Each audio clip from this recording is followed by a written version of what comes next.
People used to treat me like I was nothing, not because I lacked talent or ambition, but because of the color of my skin. I remember stepping into exclusive motors, my heart racing at the thought of finally owning a Bugatti Mistral. The car was a masterpiece, a symbol of my hard-earned success as a tech investor. But the moment I walked in, I could feel the disapproving stares, the quiet disbelief that I belonged there. Richard Kensington, the sales manager, barely concealed his disdain as I approached the Mistral. His tone dripped with condescension, his assumptions clear. A man like me couldn't possibly afford such a prize. I chose to remain calm, eyes fixed on the gleaming interior. Even as he reached for his phone to call the cops, the ridiculousness of it all struck me as the police arrived, bewildered and misinformed. Ems. In that moment, amidst a storm of prejudice, I found my strength. I calmly asserted my rights and showed them the recording of Richard's condescending remarks. Thankfully, Diana Bennett, the dealership's managing director, stepped in to validate my claim. Watching Richard's face drain of color, I felt a rush of vindication. This wasn't just about me. It was about the scars of discrimination etched across an industry. Fueled by the injustice, I devised a plan to expose these systemic biases. My resolve hardened into a mission: to gather data on discriminatory practices and hold luxury dealerships accountable.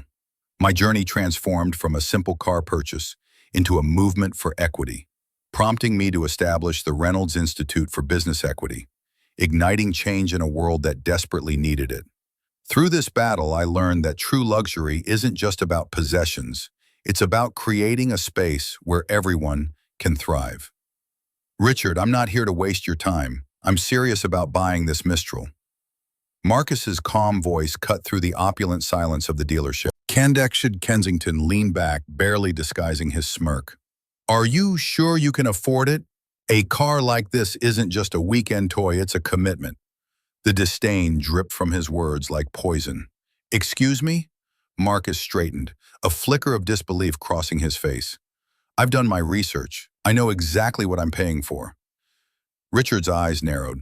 Look, it's not personal. I just don't think you belong here, shopping for cars like this. His dismissive wave pushed Marcus further away than the polished glass separating him from the sleek Bugatti. Why don't you check my financials before assuming anything? Marcus replied, his voice steady but simmering underneath. This is who I am, not your stereotype. But Richard took that as a challenge. In a mocking tone, he pulled out his phone. I think it's best if I call this in. We have a situation. He glanced at Marcus, a dark satisfaction in his eyes. A barrage of confusion clouded Marcus's mind. Before he could respond, uniformed officers arrived, imposing figures wedged between him and the car that felt like a relentless fortress. Sir, we received a call about a potential robbery, one officer stated, scanning Marcus's face, seeking guilt in those deep-set eyes. No, officer. I'm here to buy this car, Marcus protested. But his words fell flat against the cold suspicion. Richard crossed his arms, achingly smug, until the dealership managing director, Diana Bennett, stepped in, her presence commanding. Hold on, she said sharply. Marcus is a respected investor. This is unacceptable. Richard's arrogance over him. I didn't mean... You didn't think at all, Diana shot back, voice like ice cutting through air thick with tension. In that moment, a tidal wave of anger rose within Marcus. I don't need your validation, he said to Richard, unwavering. But I will get justice for this. The balance of power shifted, leaving Richard scrambling for control he'd recklessly squandered. The atmosphere in the exclusive Motors dealership felt charged, heavy with unspoken judgments. Despite the sleek lines of the Bugatti Mistral beckoning him, Marcus Reynolds could almost feel the eyes of Richard Kensington piercing through the polished glass. As he approached the car, Richard's demeanor shifted from polite to dismissive, a thin smile accompanied by subtle snickers from behind the counter. Can I help you with something? I'm not sure you're ready for a car like this, Richard quipped, feigning politeness as he scanned Marcus from head to toe. Pulled back a torrent of frustration, responding with a quiet confidence.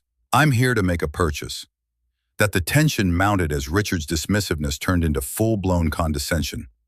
Let me get you someone who can really assist. Just a moment. Until it stretched and police arrived. summoned under false pretenses. Marcus's heart raced, but he stood firm, recording everything. "You do realize this is an unlawful stop, right?" he stated calmly, his voice steady. Just then, Diana Bennett, the managing director, entered, her expression shifting from surprise to determination as she recognized Marcus. "What's going on here?" Disillusion's face blanched, the realization of his monumental error dawning upon him, panic flickering across his features. In that charged silence, something within Marcus ignited, a quiet resolve. He was done being underestimated, done with being defined by others' prejudices. The frustrations of countless encounters coalesced into a single moment. He would use this ignominy to inspire change. That night, over dinner with Diana, the spark grew into a plan, one that reached beyond the confines of the dealership.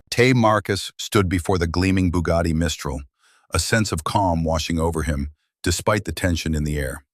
Richard Kensington's condescending smirk hung in the background, laced with disbelief.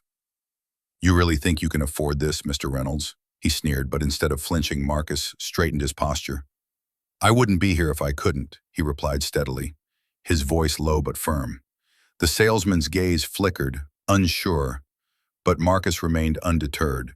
As Richard picked up the phone, the subtle shift in power sparked something within him, a sense of reclaiming his narrative. Minutes later, when the police arrived, Marcus greeted them with poise. "I'm recording this. All I want is to purchase the car. There's nothing to question here," he stated, his tone calm, reflecting strength as he gestured toward the Bugatti. His recording device was an unspoken weapon, a signal that he wouldn't be bullied. Diana Bennett, the dealership's managing director, interjected. "Mr. Kensington's assumptions are unfounded. Marcus is fully capable." The tension cracked and Marcus felt a rush of clarity. He wasn't just a customer anymore. He was a force to be reckoned with. Later, over dinner with Diana, he laid out his plan. "We need data to expose this," he said, passion fueling his strategy. "Luxury isn't just about opulence, it's about equity." Each word dripped with newfound confidence, and for the first time, he could envision a bigger picture, a movement, not just a car. Small victories had begun to stack, and with every step forward, he knew Richard would soon understand the true weight of his misjudgment. The fluorescent lights of exclusive motors glimmered over the sleek contours of the Bugatti Mistral as Marcus Reynolds stepped inside, exuding quiet confidence.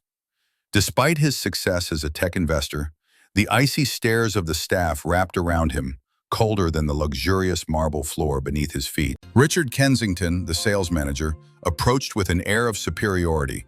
His tone dripped with skepticism as he assessed Marcus, making assumptions that echoed through the dealership's opulence. He couldn't possibly afford this car. "Do you need assistance, sir?" Richard sneered, his eyes narrowing, enveloped in a smirk that radiated condescension.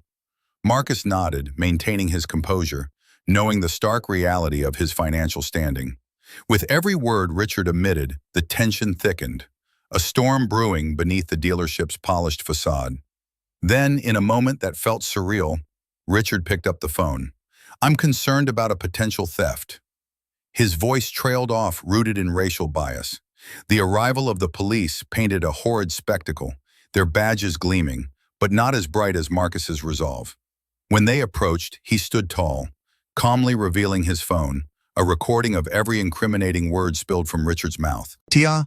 As the officers hesitated, uncertainty flickering in their eyes, Diana Bennett, the managing director, emerged from the shadows of the showroom.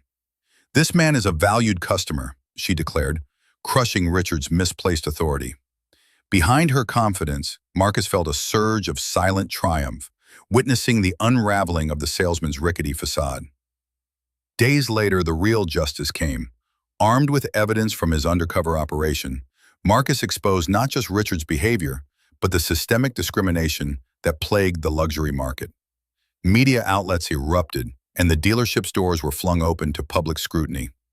Richard, once arrogantly perched at his desk, found himself sidelined, the irony hammering home more than any revenge could. Later, as Marcus addressed a crowd at the opening of the Reynolds Institute for Business Equity, he sensed a palpable shift in the air. No outbursts, no over-the-top gestures, just profound acknowledgement of a changing tide. Justice had not been about punishment, It was in revealing truth, fostering understanding, perhaps even altering the hearts of those who needed it most. He stood firm, silent in his victory, embodying a transformation that promised equity, welcoming applause echoing only in their hearts. As I sit back and reflect on that day at Exclusive Motors, I can't help but feel a mix of emotions: victory, frustration, and a deep sense of responsibility. The experience was more than just about buying a Bugatti Mistral. It was a stark reminder of the biases that still exist in spaces meant for luxury. Richard's initial disdain turned into panic, his assumptions challenged by the truth of who I am. I was fortunate perhaps to turn that moment into something larger, a movement focused on equity and fairness in an industry often marred by discrimination. Alphabetical, I've learned that personal triumph can extend beyond oneself when it translates into broader change. I've turned my anger into action, creating the Reynolds Institute for Business Equity to address the underlying issues head-on. As I share this journey with you, I wonder, do you think I went too far? What would you have done in my shoes? Have you ever had someone treat you like that? I invite you to share your experiences in the comments. Let's discuss the delicate balance of justice and power in our society.